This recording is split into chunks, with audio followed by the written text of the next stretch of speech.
Hola, muy buenas noches. Es un placer volverle a saludar Cuadrando la Caja, un espacio para debatir y reflexionar sobre la economía en el país.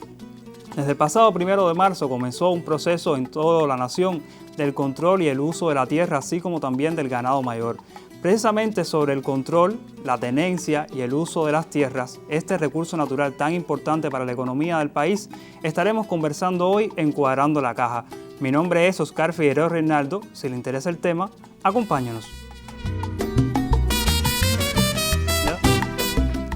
Y qué mejor para conversar de la tierra que 3 personas que tienen un amplio conocimiento de este tema y que están bien pegaditos a la tierra, el suelo y estos temas de interés que vamos a hablar hoy en el programa. En la tarde-noche de hoy me acompaña Mildred Mantrana González, quien es la directora de Control de la Tierra del Ministerio de Agricultura. Muy buenas noches y bienvenida. Buenas noches. También se estrena en la tarde-noche de hoy en nuestro espacio Obdulia Luisa Garzón Patterson, quien es la delegada de la Agricultura en Marianao. Buenas noches. Buenas noches, y también tengo el placer de que nos acompañes en la tarde-noche de hoy Arturo Aliaga Céspedes, quien es el jefe del Departamento Jurídico de la Dirección Nacional de la ANAP. Buenas noches. Bueno, y presentados a nuestros panelistas y ya conociendo el tema, vamos a hacer una pausa y enseguida comenzamos. De los 6 millones de hectáreas de superficie agrícola que tiene Cuba, aproximadamente el 70% tiene un factor limitante asociado a la erosión, salinización, compactación y otros factores. Además, la baja cantidad de lluvias y largos periodos de sequía se incluyen dentro de las dificultades para mantener suelos sanos y productivos. Asimismo, la acción humana y el calentamiento global agravan aún más esta situación. Es por ello que, con el objetivo de proteger la tierra como recurso no renovable, el Plan del Estado para el Enfrentamiento al Cambio Climático, conocido como Tarea Vida, incluye acciones para minimizar el impacto de este en los suelos. De hecho, nuestros niños, nuestros jóvenes, todo el sistema de educación está enfocado en muchas de las asignaturas en que puedan comprender estos temas ambientales, pero ahora necesitamos transformar ese comportamiento. Y ahí está el mensaje clave, o sea, que la población pueda reconocer esto y que pueda de alguna manera actuar en función de proteger el medio ambiente y hacer un uso racional. Cuba cuenta además con un programa específico contra la desertificación y la sequía, cuya misión fundamental es la gestión de riesgos y mitigar los efectos de ese problema. También existen las metas nacionales de neutralidad de degradación de la tierra para ajustarse al objetivo 15 de desarrollo sostenible. Incluyen el incremento de la superficie agrícola, el rendimiento productivo de áreas beneficiadas y extender las áreas de manejo sostenible de tierras. Dentro de las acciones a nivel nacional para impedir la degradación de los suelos destaca el Programa de Asociación de País sobre Manejo Sostenible de Tierras, el cual se realiza en apoyo al Programa Nacional de Lucha contra la Desertificación y la Sequía. Tiene como metas la recuperación y rehabilitación de las tierras y sobre todo educar y ayudar a que los agricultores cubanos empleen métodos de cultivo no agresivos para el suelo ni el medio ambiente en general, lo que contribuye a mantener tierras cultivables en buen estado y a garantizar la seguridad alimentaria en el país. Entre las prácticas de manejo sostenible de tierra se encuentran el uso del abono orgánico, la reforestación con especies nativas, el menor movimiento o perturbación del suelo y tener en cuenta la información meteorológica en los procesos productivos. Y después de escuchar este material introductorio que utilizábamos en nuestro programa, escuchábamos también, por ejemplo, el tema de la salinidad, el impacto del cambio climático, la cantidad de hectáreas que se dedican o de tierras que tiene el país. Y me salta una pregunta, ¿todas las tierras en el país hoy son cultivables? ¿Todas las tierras se dedican al cultivo de determinado producto? ¿O realmente cómo es la distribución? ¿Cuáles son los usos que se dan a la tierra en nuestro país?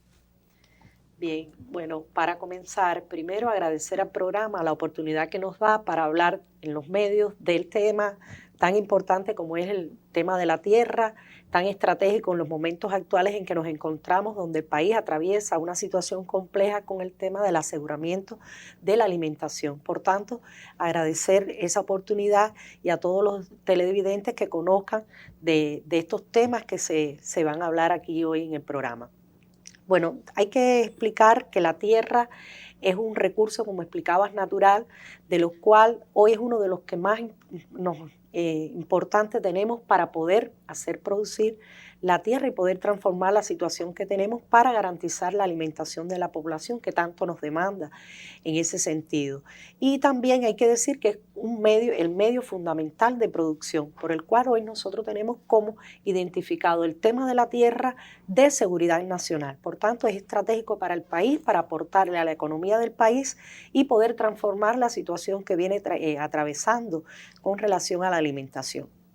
Bueno, hoy hay que explicar que existen más de 6 millones de tierras de superficie agrícola del país y de ella el 79% es propiedad estatal socialista. Hay un 7% que es propiedad de las cooperativas de producción agropecuaria y un 13% que es propiedad privada, que es de los agricultores pequeños. Es importante conocer. Ahora, de esa superficie agrícola de la cual hoy tenemos para usos agrícolas, forestales, de frutales, en ese sentido, hoy tenemos un 20% que está destinado a los cultivos temporales, un 24% a los cultivos permanentes y un 56% a la ganadería, que en este caso es el mayor por ciento de la tierra, la tenemos destinada a esa línea de producción. O sea que toda la tierra que tiene el país, no toda se cultiva. No toda es de superficie agrícola, por supuesto, tenemos tierra no es apta para la superficie agrícola, es de otras áreas, por ejemplo, que es de instalaciones, de caminos, que eso no está contemplada, está dentro de la superficie total, pero no está cultivada, por supuesto, en ese sentido. ¿Y qué pasa, por ejemplo, cuando escuchamos, la calidad de la tierra? Porque también esto es un tema que muchas veces se comenta. Toda la tierra, esa que se puede cultivar, que se le puede poner a producir alimentos, está apta, es de una excelente calidad. A veces hemos escuchado de que hay que explotar mejor la tierra.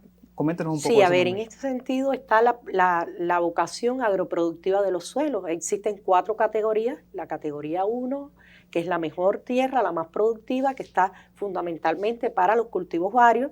La categoría 2, que también es tiene buena vocación productiva. Y bueno, la categoría 3 y 4, que en ese sentido ya tiene menos productividad y que requiere de mayor atención para poder entonces producir y en determinadas líneas productivas, porque no todos los cultivos se dan en ese tipo de vocación productiva. O sea, cuando pensamos así, las tierras que están al sur de La Habana, en Artemisa y Mayabeque, ¿qué categoría serían? Sí, en este caso Artemisa, Mayabeque son categoría 1 y 2, que son de las más productivas que existen en el país. Exactamente. ¿Y en manos de quién están estas tierras? O sea, ¿quiénes hoy son los encargados de hacer producir realmente las tierras en Cuba? A veces se habla de que hay una mayor cantidad del Estado o son privados. Coméntenos más o menos también cómo ha sido este proceso, porque también sabemos que de la reforma agraria, un proceso de entrega de tierra en el país. Sí, a ver, sí, en este sentido hay un alto por ciento que está gestionada por la entrega de tierra, en este caso por personas naturales que son usufructuarios, que se le ha entregado a través de los años tierra en usufructo. Ahí está el mayor por ciento, está después seguido por las cooperativas y bueno, en este caso, y las empresas estatales que también producen en un menor por ciento. Arturo, ¿nos querías comentar algo también sobre este tema? No, el asunto radica en lo siguiente, hay que ver el origen y la transformación que ha tenido la propiedad y la posesión de la tierra en Cuba. Es decir, cómo la tierra a partir del 1 de enero del 59, la ley fundamental que se dictó en ese momento, reconoce a partir de la ley de reforma agraria los diferentes beneficios que iba a recibir aquellos campesinos, aquellas personas que eran explotados. Y en ese sentido, el país entregó cantidad de títulos de propiedad a esos campesinos explotados. Pero vamos a cumplir 65 años de reforma agraria. Por lo tanto, la transformación hay que verla en tres momentos. En un primer momento hasta 1990. En el 1990, porque ahí existía la tierra del Estado en granjas estatales, que se producía la mayor cantidad de tierra. Teníamos un convenio con el CAME que llegaban muchos recursos y era posible que los trabajadores de las granjas estatales tenían. Y bueno, a partir del 75 que se empezaron a constituir las cooperativas de producción agropecuaria, también generó un tipo de propiedad que no era más que los campesinos dueños de tierra se integraron en una propiedad colectiva, y esa propiedad colectiva sobre la tierra, entonces la tierra empezó a darle un nivel, buscar una producción socializada, y las cooperativas de crédito y servicio. Es decir, que hasta el 90 teníamos esa composición de tenencia de la tierra en Cuba. Ahora, después del 90 comienzan a surgir otras formas de entrega de tierra. Se cae el campo socialista, todos recordaremos, tierra para autoabastecimiento familiar, lo que denominado 6 cordeles, donde se integró la mayor cantidad de personas, barberos, economistas, abogados, un grupo de personas, taxistas que se quedaron sin trabajo, empezaron a recibir tierra para autoabastecimiento familiar. Esos son momentos históricos que ha tenido. Bueno, yo estoy aprendiendo porque yo estaba naciendo en ese momento realmente. Vale mucho. Entonces, ¿qué ocurre? Se entregó tierra para el cultivo del tabaco por una resolución que se dispuso. Tierra para el cultivo del café, porque eran producciones que nos podían ayudar con inmediatez a lograr para esa producción y lograr determinadas divisas para el país. Ahora bien, fue necesario incrementar el Producto Interno Bruto, fue necesario incrementar las relaciones comerciales de Cuba con el mundo, tuvieron dificultades, no las que hay hoy, pero habían dificultades, no teníamos el CAME, desapareció el campo socialista, teníamos que subsistir. Y es por ello que a partir del 2008 se entrega tierra masivamente en usufructo a personas que sus fábricas no tenían todo el contenido de trabajo. Todos recordarán la cantidad de trabajadores que fueron hacia el campo, y eso también hizo una entrega masiva de personas que fueran al campo a poder tener el sustento. Y es lo que ha estado ocurriendo hoy en ese 79% de la tierra que decía Mindrey, es la que se ha estado entregando tierra en usufructo, que no es más que la propiedad estatal socialista de todo el pueblo, que ese bien fundamental, que es la tierra, se ha entregado para que las personas puedan obtener determinados beneficios de productivo y producir para el pueblo y para producir para que se pueda generar determinadas producciones que satisfaga la cuestión. O sea, una cosa es la propiedad de esa tierra y otra cosa es la explotación de esa tierra. O de, la gestión. La gestión. Realmente. Sí. ¿Y cómo pasa en un municipio como Marianao, por ejemplo, que con esas características de La Habana, que realmente no tiene grandes tierras para cultivar, tiene este mismo sentido esta distribución? No, a ver, el municipio de Marianao, como usted dice, no es un municipio grande, no es de grandes extensiones de tierra.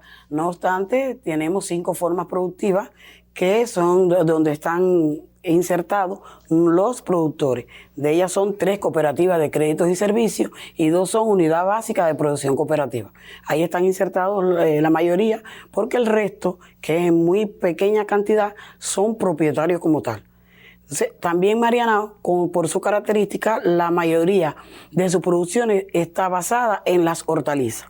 O sea, no somos grandes productores de viandas, frutales, en pequeña escala, aunque abarca todas las especies. O sea, tenemos forestales, tenemos frutales, tenemos flores, tenemos viandas, tenemos hortalizas, tenemos granos, pero en pequeña cantidad. La mayoría son hortalizas. Y era una pregunta que me viene a la mente escuchando a Obdulia. Cuando a alguien se le entrega la tierra en usufructo, se le da, digamos, para usted va a utilizar la tierra para determinado... Se le define la línea de producción fundamental para la cual se va a destinar esa área, teniendo en cuenta la actitud agroproductiva del suelo, y la persona la solicita, y de acuerdo a ese requisito entonces se le entrega con una línea definida. Mire, ¿qué es la actitud agroproductiva del suelo para más o menos para que los televidentes ya esas puedan son las entender? características físicas, agrofísicas del suelo, si tiene vocación productiva para un cultivo, porque a veces usted ve un área, como explicaba ahorita, por ejemplo, la salinidad del suelo, eso impide que se pueda utilizar para un cultivo, y entonces eso va en dependencia de esa actitud agroproductiva. Y también para evitar, y para evitar que un suelo de categoría 1, tú le des un uso que no es el de categoría 1, por ejemplo. Tú no puedes utilizar la tierra de categoría 1, que es un suelo feralítico bueno, de buena calidad, en la ganadería. Eso va a producir cultivos varios como esencia, frutales en algunos casos.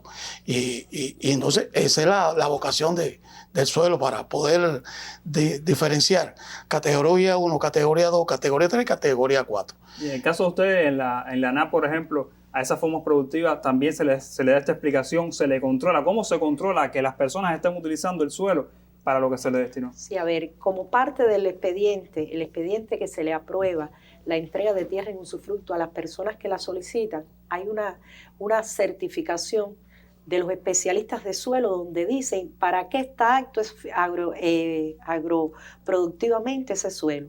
Y a partir de ahí se define la línea que está en correspondencia o no con la solicitud de las personas, porque hay personas que vienen solicitando tierra, por ejemplo, para la ganadería, pero la actitud del suelo es de categoría 1 o 2, y entonces precisamente ahí se le explica que debe utilizarla para ese cultivo y no para la ganadería como precisamente lo solicita, o viceversa, porque también hay personas que vienen solicitando tierras para cultivos varios de áreas que no tienen las características agroproductivas y por tanto hay que orientarle para qué está apto esa área a la cual solicita, o quizás en correspondencia también vienen y se le da esa información o esa orientación, porque bueno, cuando la persona viene estamos en el deber de explicarle de las opciones de tierra ociosa que tenemos disponibles y a partir de ahí para qué la solicitan o para qué le interesa solicitarla. Y un poco que ubicarlo, porque la persona precisamente, como duda que nos preguntó, asimismo tiene la población, no saben realmente si usted ve un suelo, usted dice todo se da en ese suelo. No, precisamente no, para eso hay un especialista de suelo que dice para qué está apto ese suelo agroproductivamente. Y entonces orienta qué debe sembrar o qué no debe sembrar en ese suelo. Bueno, y sí, hablando sobre el tema de los usos, uno de los temas o de las cuestiones más antiguas que yo creo que siempre se ha debatido en los medios de comunicación, pero también por las formas productivas a nivel de gobierno, es el tema de las tierras ociosas. Recuerdo que en el año 2008, más o menos, se dio una campaña bastante fuerte, o sea, el país comenzó a hacer una campaña bastante fuerte sobre este tema. Recuerdo la palabra marabú, era una cosa que se reiteraba muchísimo. ¿Hasta qué punto entonces ha cambiado ese panorama? Vamos a ver una experiencia en Guantánamo sobre el uso de las tierras ociosas para comentar y continuar en este programa. Es Tumba La Habana, un área de intervención ubicada en los límites de los municipios de Guantánamo y El Salvador, donde ya están nuevamente en producción tierras del Patronato del Sistema de la Agricultura o de ASCUA, antes ociosas o deficientemente explotadas. En la zona se han identificado unas 270 hectáreas improductivas. En el mes de febrero empezamos en toda la parte norte del municipio cabecera El Salvador, que ahí hay alrededor de 400 hectáreas que también vamos a hacer el trabajo del estado de explotación que tienen las mismas, el uso y la tenencia, para seguir reordenando y buscando áreas para producir alimentos. Fundamentalmente áreas que estén cerca de fuentes de agua, de río, de pozo. La decisión forma parte de la implementación de las 63 medidas para dinamizar la producción agropecuaria, de las cuales se benefician productores experimentados y noveles. Me beneficiaron con 20 hectáreas para cultivo varios, donde ver resultados de trabajo. Ya llevo aquí un tiempecito, donde tengo estas 2 hectáreas y media de tomate sembrada, que ya arranca en producción, 1 hectárea que ya está culminando que ya vimos el resultado por allá también. El frijol, sembré 2 hectáreas de frijoles en secano. Me entregaron para este objetivo 4.5 caballerías de tierra, dotada de alrededor de 6.000 palmas, lo que genera un gran nivel de palmiche, que es el alimento fundamental, que de hecho es una bondad natural, ¿no? Que no depende de nada más de conservarla. Tenemos 49 hectáreas de tierra, tierra que la mayoría hemos tenido que desbrozar de marabú y maleza grande. Ya tenemos 13 plantadas de naranja, limón y coco. Y las otras 36 que se desbrozaron, se hizo una primera siembra de calabaza, obteniendo cerca de 2.000 quintales de calabaza, toda entregada a la UVB de grano. La experiencia se generaliza en municipios como Manuel Tames y Niceto Pérez, con la proyección mayoritaria de incrementar la cría de ganado mayor y menor y garantizar la alimentación alternativa para los animales. Lo anteriormente expuesto responde a los esfuerzos por lograr el autoabastecimiento municipal y la soberanía alimentaria para satisfacer las necesidades crecientes de la población en medio del recrudecimiento del bloqueo y del impacto de la crisis económica mundial. Isaac García Cárdenas para este espacio informativo. Bueno, escuchábamos y veíamos un reportaje bastante ilustrativo de lo que ha sido este proceso a lo largo del país, pero lastimosamente no en todos los lugares tenemos estas buenas experiencias, digamos, de la entrega de tierras ociosas realmente para hacerlas producir. En el último informe de alta fiscalización que se le hizo a la ministra de Agricultura, uno de los temas que salía y con bastante fuerza era este. Se explicaba que, por ejemplo, según el balance, porque también estamos hablando de que no es una cosa exacta, sino que según el balance nacional que se había hecho, a partir de la declaración de los propios productores, había unas 305.000 hectáreas todavía de tierras ociosas. Sin embargo, me gustaría que ustedes me comentaran por qué todavía persiste este problema y realmente, o sea, de por qué se da, sobre todo en las provincias, y cómo se ha ido erradicando esto. Muchas veces los campesinos también hablan de que hay burocracia, de que hay lentitud a la hora de entregar estas tierras ociosas. Primero vamos a lo primero. ¿Cómo se identifica que una tierra es ociosa y qué se hace para actuar para que se ponga a producir? A ver, mire, en el propio decreto ley 358 que aprueba el proceso de entrega de tierra estatal ociosa en usufructo, se define bien claro el concepto de cuándo una tierra está ociosa o deficientemente explotada. En ese sentido, a partir de ahí, todas las personas tenentes de tierra, pues que estén en ese concepto, pues se identifica y se declaran esas tierras. Hay tierras que aun cuando están ociosas no son objeto de entrega de tierra en usufructo. Por ejemplo, las tierras de las cooperativas de producción agropecuaria, aun cuando están ociosas, no se pueden entregar en usufructo. ¿Por qué? ¿Por qué? Porque está la limitación que tiene. Después Aliaga pudiera explicar en ese sentido cuántas áreas hoy todavía le quedan a las cooperativas, pero está esa limitación. Solamente se pueden vender al Estado y a partir de ahí, porque lo dice, es un proceso de entrega de tierra estatal ociosa. Y a partir de ahí se vende esa tierra al Estado y por ahí después se puede declarar ociosa y se puede entregar. Pero las tierras de las UEPC, que también vemos muchas áreas de las unidades básicas de producción cooperativa que hoy están ociosas, tampoco se pueden entregar en usufructo porque ya están entregadas en usufructo. Ellas en sí las tienen en concepto de usufructo. No se puede entregar una tierra en usufructo sobre otro usufructo. Por tanto, ahí también se procede con la extinción parcial de esas áreas y se pueden poner en el fondo para poderlas entregar. Y bueno, precisamente hay algunas que están en proyectos de desarrollo que se está trabajando para poderlas poner en explotación. Y otras que tenemos que identificar que son en lugares apartados, de difícil acceso, de pocas condiciones de agua, de electricidad. Y entonces también las personas no les resultan atractivas para poderlas solicitar y ponerlas en explotación precisamente. Ahora, con eso se están adoptando medidas. Estamos trabajando intensamente para poder un poco que ir recuperando esas áreas. Hay proyectos de desarrollo, se están entregando en usufructo, hay colectivos laborales y por tanto ahí se ha ido disminuyendo considerablemente la cifra de las tierras ociosas que hoy tenemos y que de las que habían identificado en un inicio para ponerla en explotación.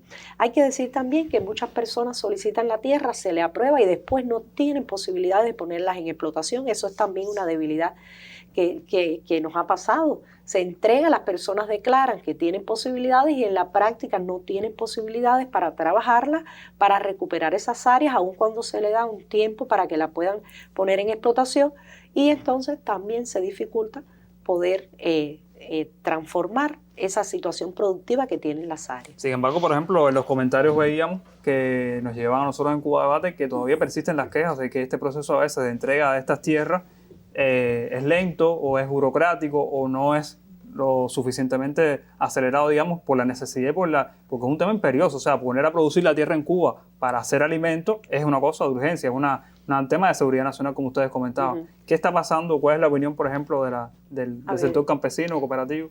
Bueno, hay que precisar dos cosas. Primero, que tampoco se pueden entregar las tierras arrendadas, que son tierras de campesinos que se las arrendaron al Estado en los años 60 por programa de desarrollo del país. Y las tierras de la CPA que están ociosas por diferentes causas, desde la falta de fuerza de trabajo, el propio desarrollo de la cooperativa, pero es una propiedad colectiva que no la puede decidir. Y el país lo que ha diseñado es la entrega de las tierras estatales ociosas, que es la forma de propiedad socialista de todo el pueblo. Y son esas tierras las que están decididas a entregarse en usufructo. Y para la CPA que tienen la tierra ociosa, bueno, pues hay que buscar los argumentos, las vías para que la pongan en explotación desde el punto de vista, bueno, a mí no me gusta utilizar mucho el término de explotación, más bien el término de racionalidad en el uso de la tierra. El efecto de que no pueda afectarse manto freático, problemas de índole climatológico, problemas del uso adecuado del suelo. Pues cuando tú dices explotar, es como si lo acabara con todo. Y ese término, ni el término de forma productiva, sino la cooperativa. Entonces, son cosas que tenemos que tener presente para un problema de incluso poder manejar los términos adecuados. Y yo creo que educar los nuevos usufructuarios, hacerlo, discutir, evaluar con los usufructuarios en las cooperativas, en la asamblea cooperativa, cómo están haciendo el uso de la tierra adecuado, que no se desvíe la línea fundamental de producción para la que está aprobado. Si es ganadería, no tiene por qué tener otro tipo a no ser un autoconsumo necesario para que pueda sostenerse la familia. O sea, un campesino hoy, por ejemplo, tiene tierras y él decide es para cultivar cultivos varios o otro tipo de alimentos.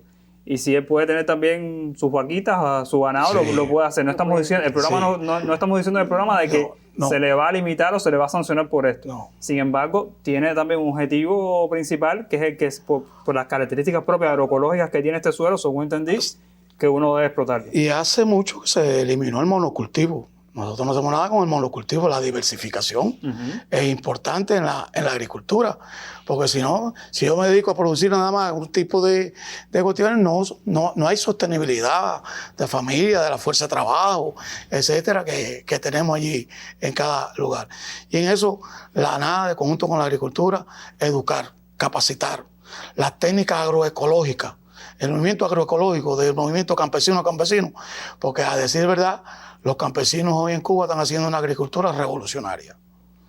Y ese concepto de agricultura revolucionaria está dado porque producir sin recursos, los recursos mínimos indispensables, es complejo, es difícil. La carencia de fuerza de trabajo para producir en nuestros campos es complejo producir, pero se produce.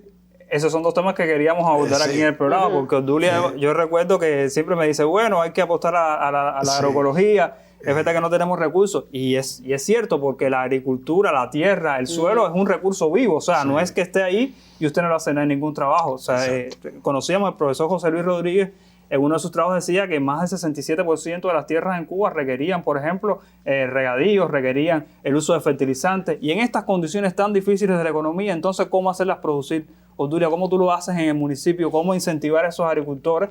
Y bueno, evidentemente, ¿qué dificultades tienen hoy los campesinos para hacerla producir a partir de estas características que estamos teniendo? Sin que alguien vaya a pensar que la sustitución del fertilizante químico tiene alguna posibilidad con los biológicos, eso no es real. Es decir, que en estos momentos todo el mundo conoce la situación económica que tiene nuestro país, es mundial, nosotros estamos dentro del mundo.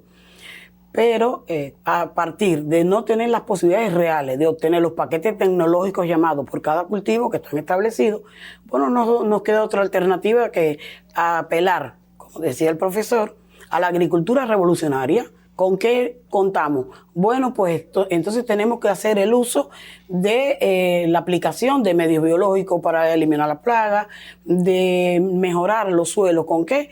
Con el estiércol vacuno con el que contamos, con todos los medios biológicos y naturales con que contamos, que, repito, no sustituye nada que ver con la parte química, pero es lo que tenemos. Y es de alguna manera hacer la agricultura, porque lo que sí no podemos es cruzarnos de brazos. Yo digo que nos toca emanciparnos nosotros mismos y con nuestro propio esfuerzo. Es una necesidad en estos momentos.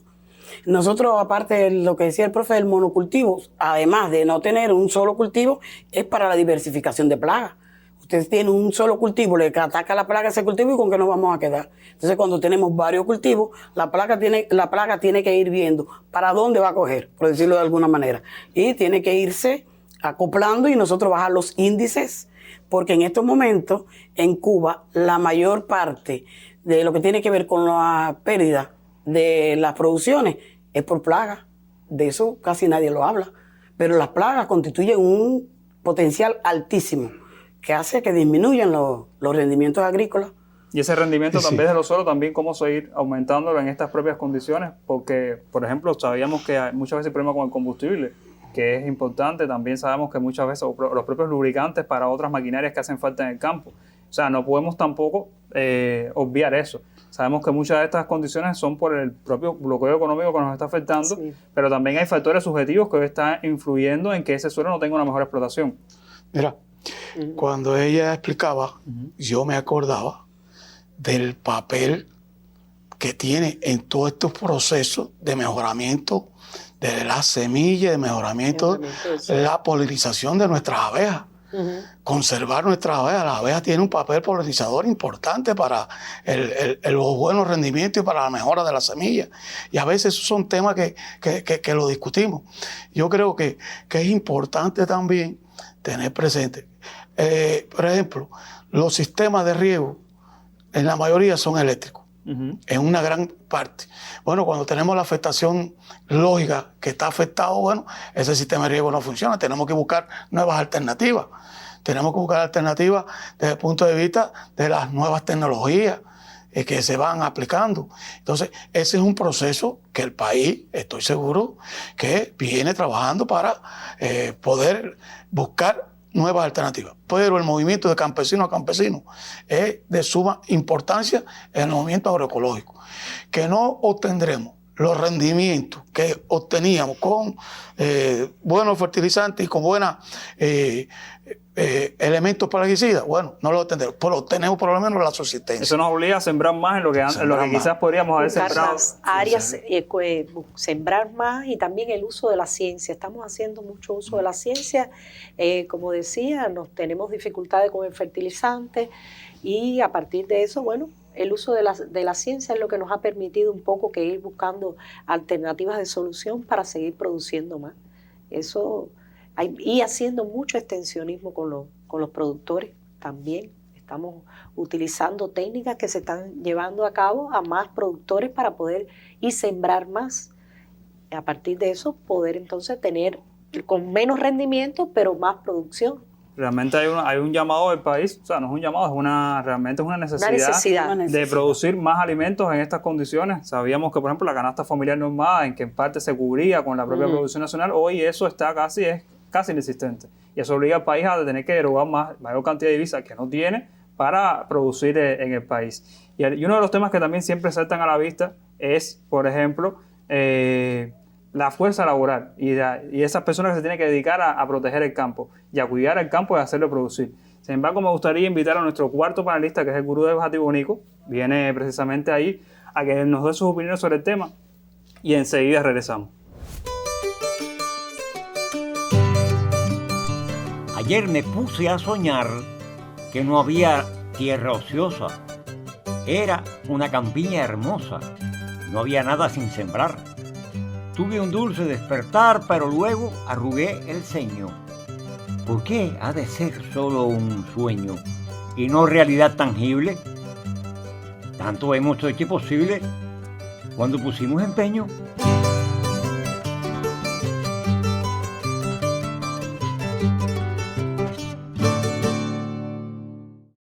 Y se nos quedaba un tema sobre el tapete, y es también esa formación o la cantidad de personas que hoy trabajan en el campo y se dedican a producir esa tierra. ¿Hasta qué punto es importante ese programa de la ruralidad que está impulsando el país para rescatar estas zonas, estas áreas, para poder hacer producir mayor esta tierra? Por ejemplo, usted me decía que tenía una vocación, había estudiado estos propios temas. ¿Hasta qué punto se siguen formando este recurso humano que realmente no solamente la haga producir el campesino, sino también que estudie y que le ponga ciencia a estas condiciones? Así mismo, estamos abogando, por ejemplo, en las cooperativas del municipio de Marianao, tenemos un grupo de compañeros que tienen hijos que están ahora en la etapa de primaria, secundaria básica, y estamos haciendo un trabajo nosotros directo con esos niños para ver cómo le incentivamos el amor por la agricultura. Entonces, eso es una vía que tenemos para ver cómo aumentamos la cantidad de personas que quieran estudiar las carreras. Esta carrera es linda, pero las personas no la ven de esa manera. Todo el mundo dice agronomía y ve el sol y ve el trabajo que va a pasar y no la quieren. Claro, porque es verdad, es una carrera hermosa, pero también es de sacrificio. Es de sacrificio.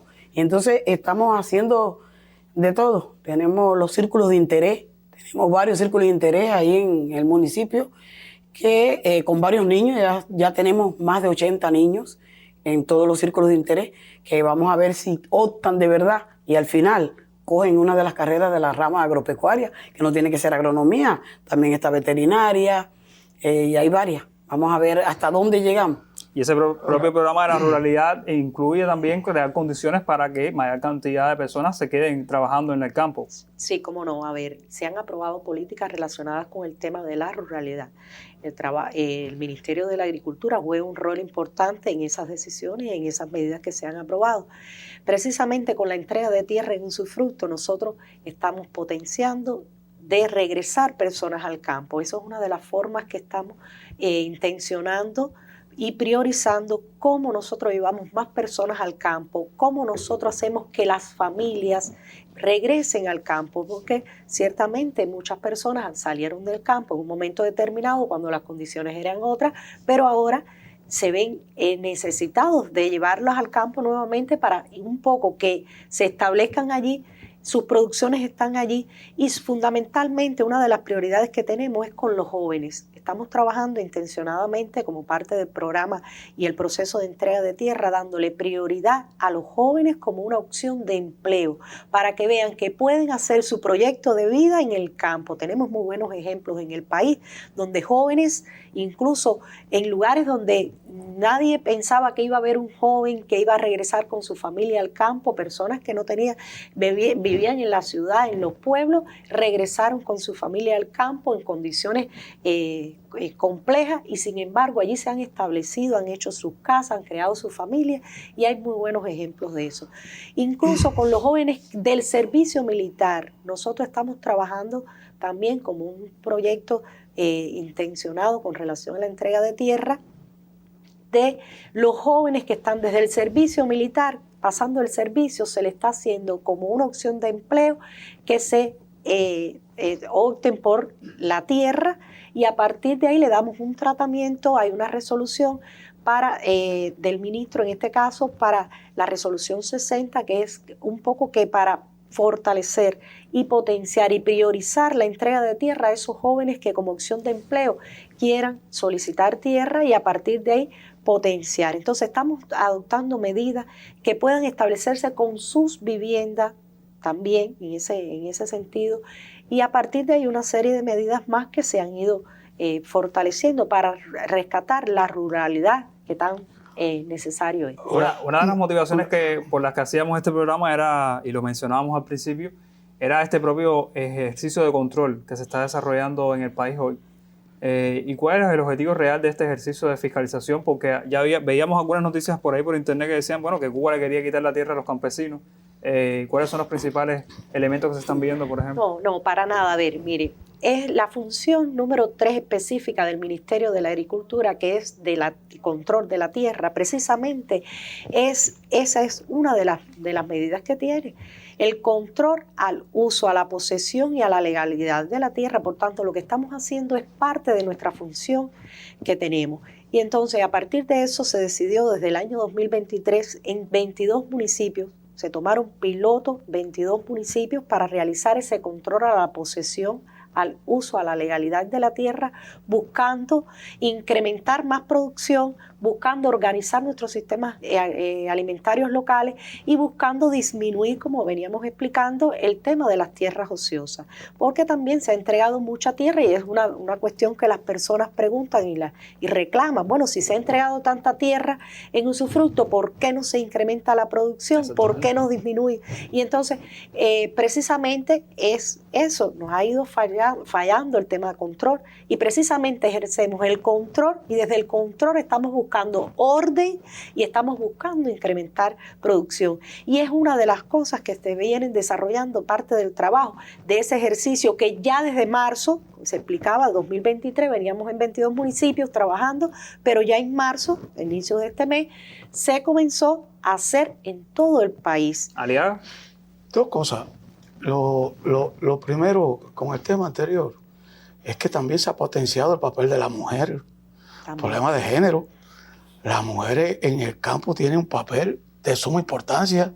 Hay muchas usufructuarias que son vanguardia ahí, trabajando las mujeres, representando al sexo femenino. Se lo dice con mucho orgullo. Claro, Sí, porque las he visto, comparto con ellas cómo trabajan, el nivel de organización. Tú quieres ver una finca organizada, visite la de una usufructuaria. Exigencia, control, no hay ilegalidades por regla general en la usufructuaria. Y lo otro es que el país ha tomado una decisión importante para la fuerza de trabajo. Y es que el Consejo de Estado aprobó un decreto ley que garantiza la seguridad social de todo el que trabaja en el campo. El campesino propietario de tierra, los trabajadores de los campesinos van a tener seguridad social, un régimen de seguridad social, los apicultores sin tierra van a tener un régimen de seguridad social y todos los demás que están vinculados al trabajo de la tierra. Y yo creo que este tema del proceso de las ilegalidades es un tema que tenemos que enfrentarlo entre todos. Porque usted cuando coge la tierra, le dan la tierra, tiene un grupo de obligaciones. Y esas obligaciones que usted tiene, debe complementarlas. Por lo tanto, un país que se arroga el derecho de dar masivamente la tierra, no tiene dentro de su pensamiento quitarle la tierra a los campesinos, y mucho menos a los campesinos, a quien los hizo beneficiarios de todo. Entonces, es un país que más bien entrega tierra. Lo que ocurre es que cada usufructuario, cada persona que está en la tierra tiene obligaciones. Y si viola esas obligaciones, hay determinadas decisiones que se toman porque las regula la propia ley. Hay quien ve a veces nada más la parte buena y no ve la parte que yo estoy obligado. Yo estoy obligado. Entonces, todas esas cosas. Y Lana, como representante de los derechos de todos los campesinos, representa sus intereses de las cooperativas y de los campesinos. Por eso no decimos forma productiva ni productor, decimos campesinos y decimos cooperativa. E indudablemente, dentro del marco de la ley, lo que es justo, es justo. Y si usted no es un buen usufructuario, no es un buen usufructuario. Y hay un tema que no se puede dejar de hablar si estamos hablando de suelos, si estamos hablando de tierra, si estamos hablando de alimentos, que es la ley de soberanía alimentaria y seguridad alimentaria en el país. A veces uno escucha, bueno, un municipio, y siempre me gusta aterrizar las cosas en el municipio, ese ente clave de nuestra sociedad que se le está dando tanto impulso, digamos, sobre todo en los últimos años, por suerte. Y uno dice, bueno, ¿cómo es posible que eso que está en la letra de la ley se cumpla? Hay una cantidad de kilocalorías que hay que cumplir para lograr el autoabastecimiento, la autarquía, se habla también. ¿Cómo lograrlo? Un municipio como Marianao, que no tiene tierra, ¿cómo puede hacer para alimentar a la población de Marianao y bueno, el resto también de la provincia? A ver, la tierra con que cuenta el municipio de Marianao con relación a la cantidad de personas nunca va a lograr obtener la soberanía alimentaria y seguridad alimentaria. Fíjese, partiendo de ahí, que es una realidad. ¿Qué sucede? Que no obstante a eso, nosotros seguimos ampliando y profundizando en lo que tiene que ver la producción de alimentos. Tenemos hecho un trabajo muy bueno que tiene que ver con los patios y parcelas, eso es además de las producciones que tenemos en las cooperativas de créditos y servicios y de producción y la unidad básica de producciones cooperativas. Pero tenemos un fuerte movimiento de patios y parcelas, que como decía el profesor, la mayoría son mujeres. Y como son mujeres, sin que me quieran tildar de feminista, es mucho mejor y mucho más organizado todo lo que tiene que ver con esta producción. Mitre, le dejo el último minuto entonces del programa para este tema. ¿Qué nos tenía que comentar? Sí, le tenía que decir que bueno, que no es el objetivo del control que se viene desarrollando de conjunto con la masa ganadera, no es para quitarle tierra, sino para incrementar más producción. Precisamente como le explicaba, incluso tenemos como prioridad a los buenos productores entregarle más tierra. Por tanto, no es el objetivo quitar, sino dar a los buenos, a los que van a contribuir a la producción, a la satisfacción y a la seguridad alimentaria de la población, que en estos momentos tanto necesita. Entonces, precisamente por eso le decía que también otra de las prioridades que viene desarrollando este proceso es entregar tierra a los organismos para su autoconsumo. Estamos también por ahí un poco que buscando esa alternativa para que desde los centros de trabajo los trabajadores sientan también la satisfacción de la alimentación y con ello puedan también satisfacer, es decir, a las familias, porque ya buscando más autoconsumo desde los centros de trabajo podemos también tener una mejora en ese sentido. Y por ahí un poco que vamos desarrollando, ya se ha ampliado una muestra ya de más de 50.000 tenentes, se han visitado y bueno, va dando tendencias el resultado del ejercicio, que bueno, quizás en otro momento se pueda explicar los resultados del mismo y el impacto que va teniendo con relación a eso. Bueno, mis invitados por acá me están diciendo bajito que esto es un programa que da para uno, no, sino para varios programas para hablar del tema del uso de la tierra, sobre todo también el tema de la alimentación. Y por eso, bueno, quizás en un próximo encuentro también hay que hablar de la ganadería, yo creo, que también es un tema cardinal para nuestro país, para la economía de la nación. Y bueno, ¿qué usted piensa? ¿Ha escuchado a nuestros tres panelistas hablar del uso de la tierra? ¿Se cumple? ¿No se cumple? Déjenos sus opiniones en nuestras redes sociales y también en Cuba Debate, donde pusimos la nota de este programa. Y como siempre, les invitamos a encontrarnos cada domingo a las 7 de la noche por el Canal Caribe, donde juntos, usted y yo, cuadraremos una caja diferente.